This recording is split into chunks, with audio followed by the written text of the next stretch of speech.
Hello दोस्तों, इस video में मैं आज आप लोग को बताने वाला हूं कुछ एक शायद नई बात। बात है पुरानी लेकिन नए तरीके से।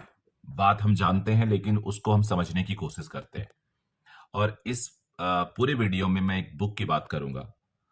बुक इतनी कमाल की है, आपने उसको सुना होगा, आपने उसको शायद पढ़ा भी होगा कुछ लोगों ने।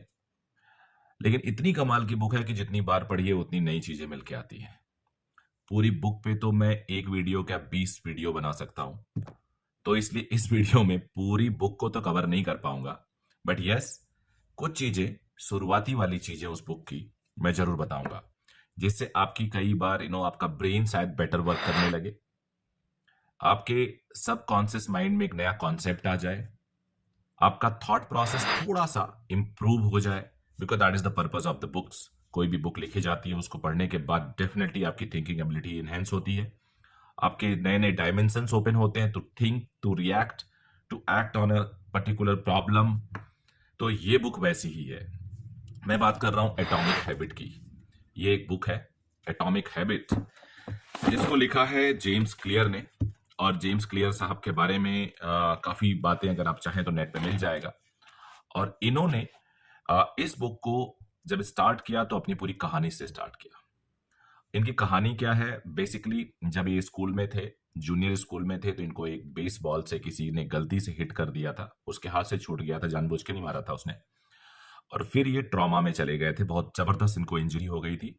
और ये कोमा में थे, वेंटिलेटर पे थे, फिर सरवाइव किया इन्होंने। पूरी सर्वाइवल की कहानी इन्होंने बताई है। जो लगभग लगभग ये खत्म हो चुके थे, मर गए थे, उसके बाद ये जिंदा हुए।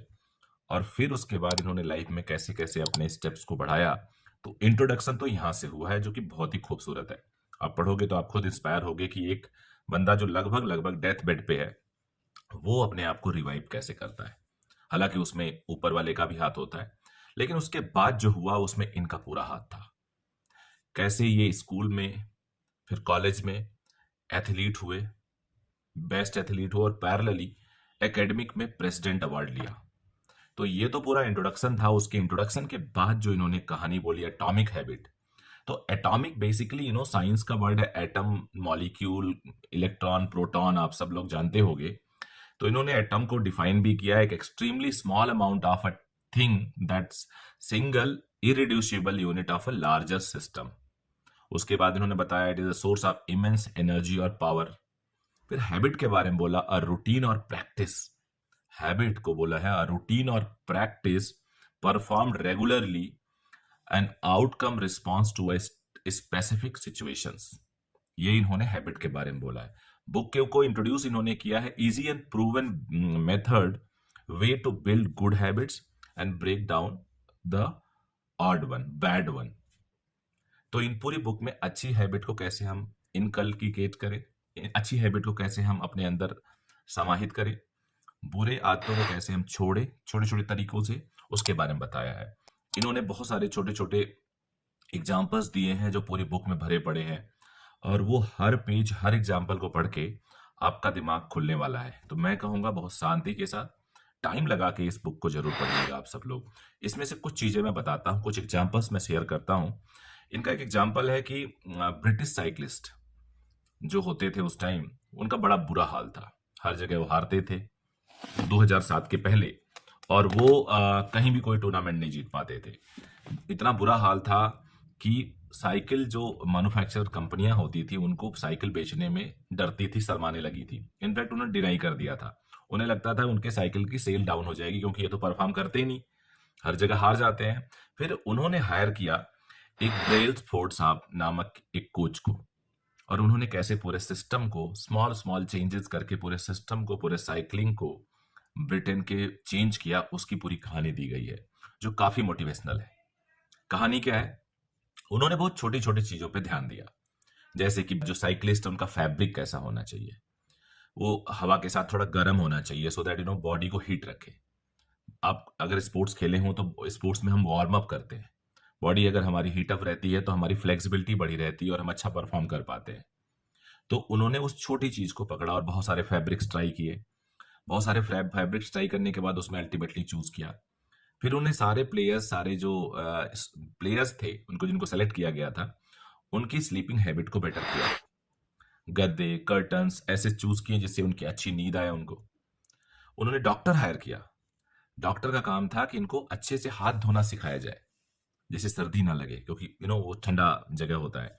तो वहां से जिससे बंदों की जो प्लेयर्स हैं उनकी हेल्थ अच्छी रहे, बीमार ना पड़े। उनकी ईटिंग हैबिट देखी, तो उनकी सारी छोटी छोटी आदतों को सुधार किया प्रैक्टिस के साथ साथ। प्रैक्टिस तो पहले भी चलता था। और उसके बाद जो इमेंस चेंज आया ब्रिटिश साइकिलिंग में, उसके बाद उन्होंने 2008 में जो ओलंपिक हुआ, लगभग उससे पहले 110 साल में बहुत बुरा हाल था, हार्डली कोई एक भी मेडल जीता होगा। उसके बाद जो चेंज आया कि 2008 के ओलंपिक में लगभग 60% मेडल उस कैटेगरी की प्रतियोगिता के सारे जीत गए। उसके बाद 2007 से लेकर 2017 तक 178 वर्ल्ड चैंपियनशिप, 66 ओलंपिक में मेडल और पैरा ओलंपिक के गोल्ड मेडल्स जीते। तो ये छोटे छोटे चेंजेस का एक एग्जांपल है।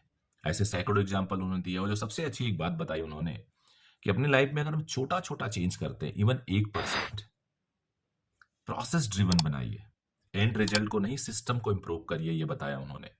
उन्होंने बताया अगर हम अपनी लाइफ में 1% चेंज करते हैं एवरी डे, यानी इंप्रूव करते हैं, तो 365 दिन में हम अपने प्रेजेंट टाइम के करीब 38 टाइम्स बेटर हो जाएंगे। 37 गुना, 3700 से लेकर 3800% इंप्रूव्ड होंगे। और अगर हम 1% अपने को कम करते जाएं, डिक्लाइन होते जाएं, तो हम लगभग खत्म हो जाएंगे और बचेंगे 0.03, लगभग खत्म। यानी हम 97% अपनी एग्जिस्टेंस को लूज कर देंगे। This is what this book is saying. So मैं इस पे और सारे वीडियोस बनाऊंगा। आप कमेंट करिए कैसा लगा आपका ये छोटा सा रिव्यू इस बुक का। आई होप इससे आपको काफी सीख मिलेगी और आप इससे अपनी लाइफ में कुछ बहुत अच्छा करेंगे और छोटे छोटे चेंजेस लाएंगे। प्रोसेस ड्रिवन होंगे, रिजल्ट ड्रिवन नहीं होंगे। रिजल्ट अपने आप आएगा, सिस्टम इंप्रूव करेंगे, हर दिन थोड़ा बेटर करेंगे पहले वाले दिन से, end of course you will be find a better tomorrow. So thank you very much. Bye bye.